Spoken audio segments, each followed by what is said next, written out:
Can you upgrade a pre-built gaming machine such as this iBuyPower gaming computer? You've seen this before, but it's time for an upgrade, and that's what's happening in this video.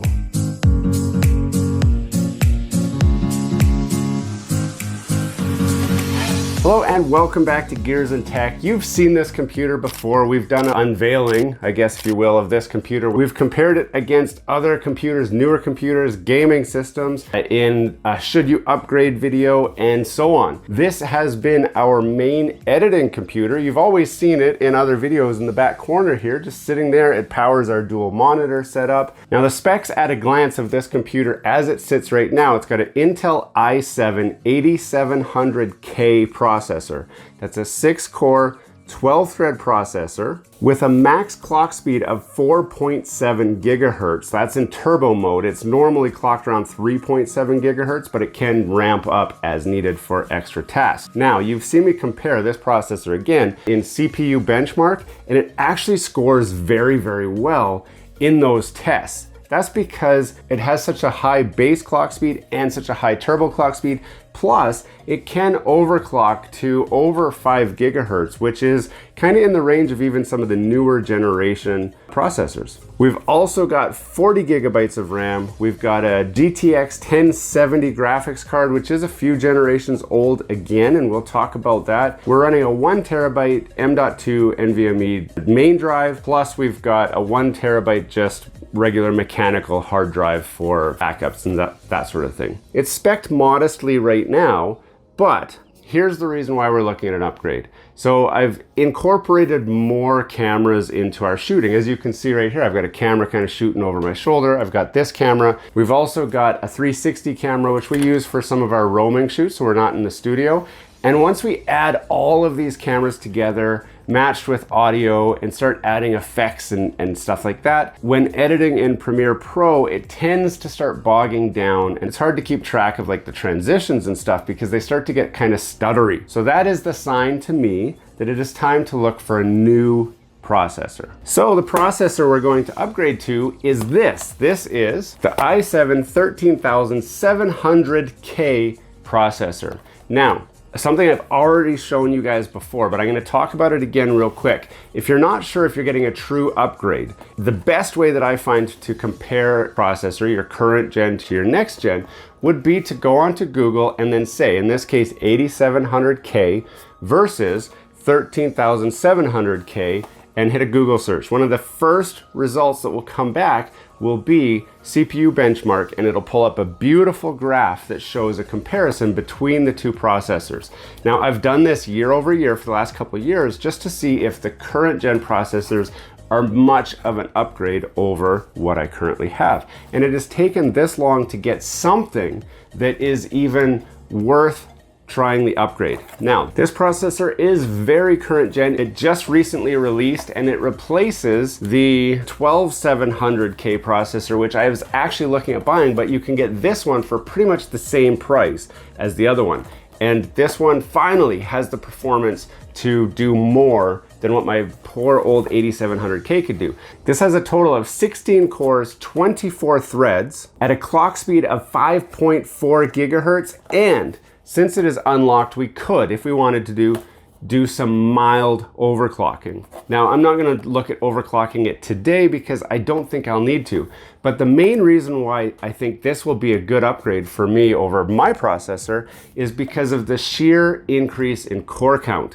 So when you're editing in Premiere Pro or you're doing anything that is like a creative type task, more cores is always better. We've covered that in different videos before where we've talked about, do you upgrade, do you not, looking for buying a used computer to tell if it's any good or not. Well, this is going to be the best budget processor for editing tasks or any kind of creative task. I'm confident of that. But the socket type on this processor is obviously different than the socket on my existing 8700K. So that means we need a new motherboard as well. The motherboard we've decided to go with is this. It is an Asus Prime Z790P, which includes Wi-Fi. Now, this is the 700 series of chipset. motherboard. The reason why we went with this, you could go with like a 690 and it will work in here. However, to unlock the true full potential of your latest generation i7 and i9 processors, you need to be looking at the 790 series motherboard. So it doesn't matter if it's an Asus, it can be any brand you want, but 790 is the number that you're looking for.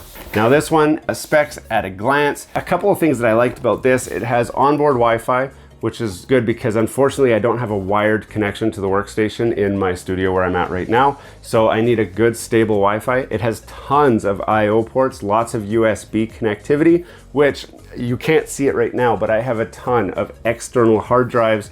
I charge all my GoPros off of this. I charge my lav mic, I charge everything. So I'm using tons of USB ports. So this one has a total of 8 back USB ports. That's with a combination of USB 2.0, USB 3, and USB-C. So you've got high-speed USB ports and you've got regular low-speed ports. It would also include a DisplayPort output and HDMI output. It has a host of audio outputs. It also has Bluetooth and Wi-Fi on board. So if you can see inside here, I've got this teeny little Wi-Fi adapter. I don't need to use that anymore, which is exciting. It also supports up to 128 gigabytes of DDR4 RAM across 4 RAM slots. It has a 2.5 gigabit Ethernet port, which again, I'm not going to use. I'm going to be using Wi-Fi, unfortunately. And 3, count it, 3 M.2 drives. So this one only supports 1. I do have 1 in there now. It is a Gen 3 M.2 drive, which this one will support much newer M.2 drives.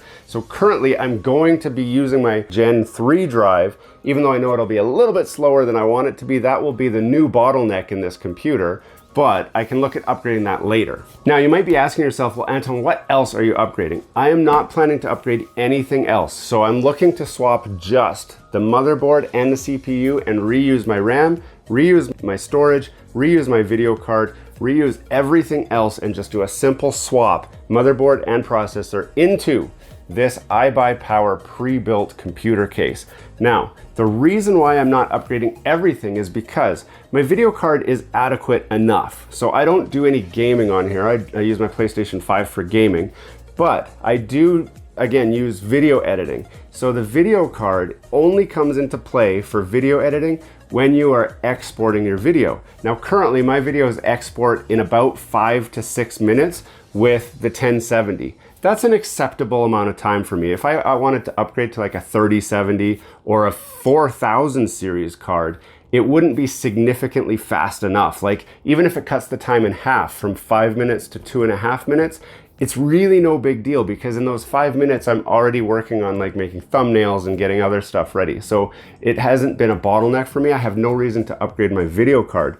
My RAM, 40 gigabytes is plenty fast enough. It's not the fastest RAM, and this will be kind of the lowest spec RAM that you would want in a new generation computer. But again, RAM's expensive. I don't need faster RAM. Basically, I'm gonna build this machine now with these components and my old components, and then I'm gonna look for what my new bottleneck is and upgrade as needed rather than jumping all in.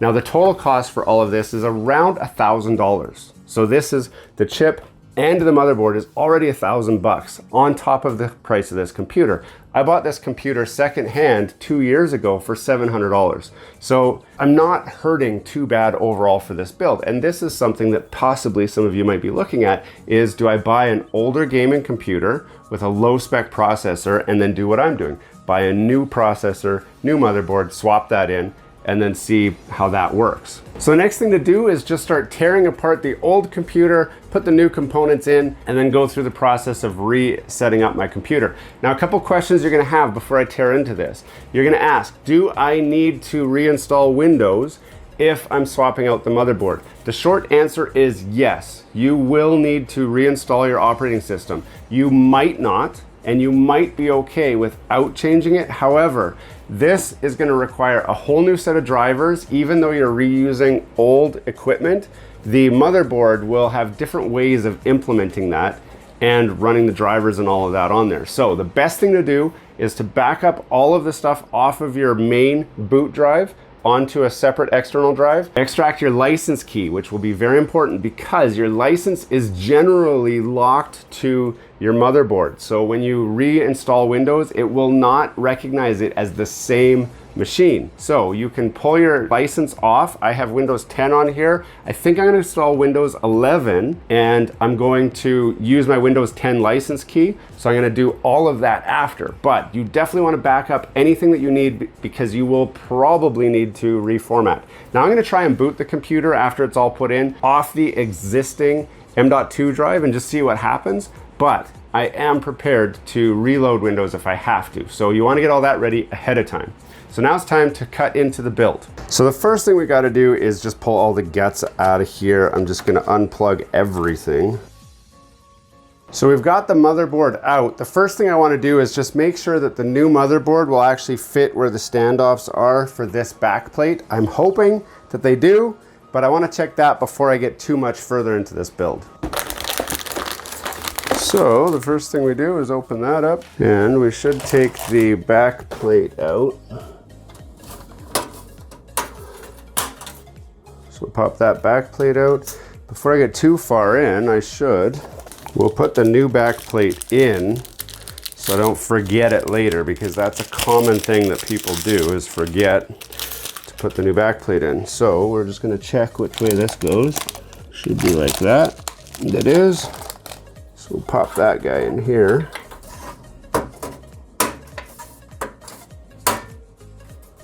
There, now we won't forget that for the future. And then we can just stick this guy in here and see if it's gonna line up. I'm pretty sure it will. Got no doubts. Okay, it looks like it's actually a little bit shorter than the other one. However, the holes that do line up, it's just this front edge here. Which, can you see those in here? It's just, I can hold this up here. Just these ones here don't line up, which is not going to be a problem. So it's okay, and that's it. So now that we have the old motherboard out, we've tested to see that the new one fits where all the standoffs are, which it does, which is great. We're going to swap the new processor in, and then we're going to work on swapping our water-cooled radiator over to the new processor, because this being an older processor, it's possible that this cooling system won't work. So I do have a backup option, but I'd like to keep using my small water cooler if that is an option for me. So, first things first. So let's crack the old one off. It wasn't too tight. Water cooler has been released. Now I'm going to actually leave the processor in there. I will clean it up if I've got paper towel, which I do. My plan with this motherboard and CPU is to actually sell it. So I'm just going to clean it up, make it look nice, and then we'll find someone that wants to buy this as an upgrade to their computer, because it is still a really great chip. Like, there's nothing wrong with this. It just doesn't do what I need it to. So we have successfully unpaired everything from this motherboard. So I don't need this. I'm going to put it in the shielding in the old motherboard box. That gets some junk out of my way. And now it's time for the fun part of putting in our new processor. So we'll remove that. Remove that. There we go. And then, so it's time for a confession. The last time that I did this was like 15 years ago, when I built my own computer a long time ago. So I don't know if things have changed as far as how to build a computer since then, but I mean, really, how hard can it be? At the end of the day, how hard can it be? This will only go one way. Look at that. There's our new chip, Intel Core i7. Take it out of the case very carefully. And one thing I can tell you is the back of these things is significantly more complex than the last time I've done one of these. And there's a lot of weight to this as well. So we're gonna lift this guy up like that. We're gonna drop it in there like that. And we're gonna drop this down, and hopefully we've done that right. Oh man, I really hope I've done that right. There's only one way that can go. It's hard to screw this up. It's definitely in, but man, it is so scary when you're latching this down. You wonder how people get bent chips. Looks pretty flat to me. Get some more of that paper towel. What we're gonna do is clean off our cooler, the base of our cooler, because we've got some new thermal paste to put on this guy. Now we wanna be careful not to scratch it, because it's already got little fine valleys and grooves in there that help to pull the heat away when it's in use. So we're gonna do a test fit of this guy. Now, I don't know why this went in this orientation. Now, just in checking if this will work, what I want to know is, does it sit flat on here? And it looks like it will. So, it's good news. I can confirm that I can reuse my cooling solution without having to swap out my fan or my cooler, which is excellent because the whole point was to try and do this without spending a whole lot of money, even though I've already spent $1,000. So that means it's time for what's left of my Arctic silver. Now I've got a little bit left there. Now I prefer to do a zigzag like that. We'll go up the sides. I don't want to cook my processor, so I am going to do more. And I know Linus Tech Tips has done tests to say, is less more, is more more? What do you do for your thermal cooling? And I don't know what the answer is, but I know that I feel the best about having more. So I'm just going to get these thumb screws connected like that and like that, and then we're going to lower it down evenly onto our processor just till it touches. Excellent. Then we're going to go a turn and go, that one's tight already, so we'll go a turn, a turn, a turn, and a turn. Now that is as far as that goes, and I don't think it's tight enough, is it? It doesn't seem. Okay, now we're going to pull it back off and see if that even squished that down, because it doesn't look like it went tight enough to actually squish it down. So let's pull it off and inspect. It's okay to inspect. We might have to redab some more on, but I got a suspicion that we're gonna have to do a little bit of modifications. Oh no, it went. We're good. Got lots of coverage on there. Monitor our CPU temps. If we need to, I do have a backup solution for this, which would be to add shims to the back. Did that one not go in? We're gonna give it an extra little cinch just to be sure. Don't want to break nothing though. There we go. So that is attached. Now this is the pump, and the pump plugs in right there like that. And then we've got all of these. So the next step is to put this into the case. Now I've got all this other crap here, so I'm gonna move this a lot smaller if possible. Okay, now it is way easier to work with gravity than against it. So I'm gonna lie this on its back. Now one thing you'll notice on your fan, it's pre-assembled to the radiator. It shows you which way is up and which way is out. So the airflow goes through here this way. So we want to make sure that this goes like that, but we also want up to face up. So this goes in with this orientation, which ends up kind of twisting our pipes, but that is what that is. Now before I do that though, I'd like to plug in my power header. Here we go. Okay, power header is in. We got the CPU cooler on, we've got the fan in, we've got the radiator in, we've got the power header plugged in, we've got the fans plugged in, we've got the main connector plugged in. It's now time to put all my accessories in. So I should have put my M.2 drive in first, but I didn't.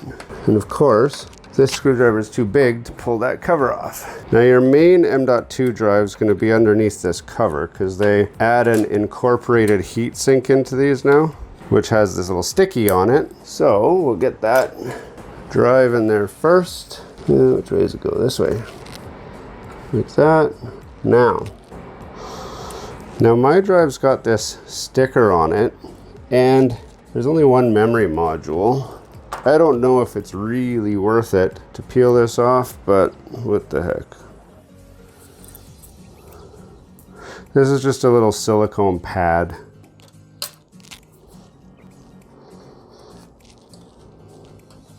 Okay, now when it's time to wire in your power wire and everything, normally the wires will have writing on them somewhere, or they'll be color coded. So these ones have all of our wiring written on it. We've got power LED minus, reset switch, power switch, and so on. We'll need to check the manual to see which order they go in on this header, but it's also written there. So if you're young and you have good eyes, you can just look at that. Or if you're old and you have bad eyes, you look in the manual. And then what we find is, it says the panel, and it'll say HDD LED plus, HDD LED minus is on the left. So let us see if I've got those on here. Okay, now I'm going to split this apart a little bit more. So that goes along the bottom. Plus and minus. Is the order written on here? Yes. Okay. First connection is done. Next we need power switch. So we'll do the bottom first. So we got the reset switch right next to that. I'm going to peel these up so I can see them. Okay. Reset switch goes right next to that. Power LED plus and minus. There's a gap between them. Have I gotten myself off? No, because that one's unused. Excellent. So we've got power LED plus, power LED minus. So the plus goes on first, like that. Minus goes next to that. And then power button is number 4 or 3 and 4. Yes. Now power button shouldn't matter which is which. There we go. Now, we've followed the manual, we've connected that header all up properly. Now I've got this, which I don't know if I want to use it. Have I got another one down here? I do. Okay, so this connector here goes up to the top USB, but those have been damaged with water. So they're not, I don't really like them, but I will connect them for now. If it becomes a problem, then we will unplug that later. So next I'm going to stick my RAM in. Now RAM you're supposed to do in pairs, but you guys know that I have 40 gigabytes of RAM, which means I don't have a pair. I'm missing one RAM, which is okay. I'll get over it. RAM is in. Next is our GPU. Now I cleaned this out. I blew it all out before I took this thing all apart. I need to pull that panel filler out of the top there because this actually sits a little bit higher, it looks like, which is weird. It shouldn't. I don't think I needed to do that. So we'll put that back in where it came from. We'll screw that down. Then we can screw down our GPU. And then we can plug in our power for our GPU. We'll do a little bit of cable management after. Now, I did have this, which is rear USB. So we will put that in because it's always handy to have more USBs. And then I've got this as well, which is another 3 USB 3.0 ports. I'm going to put it in, but I don't know if I'm going to use it. And that's strictly because it didn't work that great before. And where on earth did the power go for that? That's what I pulled out from back here. So before I stick that in, I'm going to stand this up and I'm going to pull out this power connector because I don't need it and it's just in the way there if I can pull it out. Okay, and now we can keep going with this. So we're gonna put it in anyway and we'll plug it in first because it's a pain in the butt to get in there after the fact. We'll put it in the bottom. Now let's put it in second from the bottom. And that is it. We've got everything in here. You can see we've got the RAM in, we've got the GPU back in, we've got all of my USB cards in. We've done some cable management. I guess I can shove that back there a little bit better. And it looks as neat as it's gonna look. I do have a glass case to put on front of this, and I'm thinking I'm gonna put it up over here so you guys can see it a little bit better when it's all lit up and looking all fancy. So a couple questions that we answered were, can you reuse your cooler from an older generation card? The answer is sort of yes. So this particular motherboard has slotted holes. You can use the newer CPU coolers or the older ones. So this one fit in the older CPU cooler holes. If I had a newer one, they would be just a little bit wider apart than what they are on this one. So you'll want to look closely at your motherboard. I'll see if my editor can pull up a screenshot of this particular motherboard where you can see those slotted holes that allow for both types of coolers. So if you're looking at a different motherboard, you can always just check to see if it has those slotted holes rather than just single holes. That'll answer that question for you. Otherwise, everything just bolts in nicely. I am gonna boot it all up and get the software running next. Now you guys remember how I said sometimes you'll get lucky? Well, I've just plugged this in, I've turned it on. The BIOS complained that I had changed the motherboard and the processor. It said, do you want to load the defaults? I said yes, and then it loaded some defaults, and now here I am in my original Windows install, and it's just asking me if I want to do stuff. So it looks like everything's still here. I did not need to reload Windows. I'm going to install Armory Crate Aura Creator, just for fun, I guess. Let's go to my settings and see. So here you can see, we'll go to About. So here you can see I still have Windows 10 Pro. It's registering my 13th gen Intel Core i7 137K at 3.4 gigahertz. I've still got my 40 gigabytes of usable RAM. I can go to Device Manager, and here you're gonna see I've got errors for everything. This is what I was talking about. So my NVIDIA display driver needs to be updated.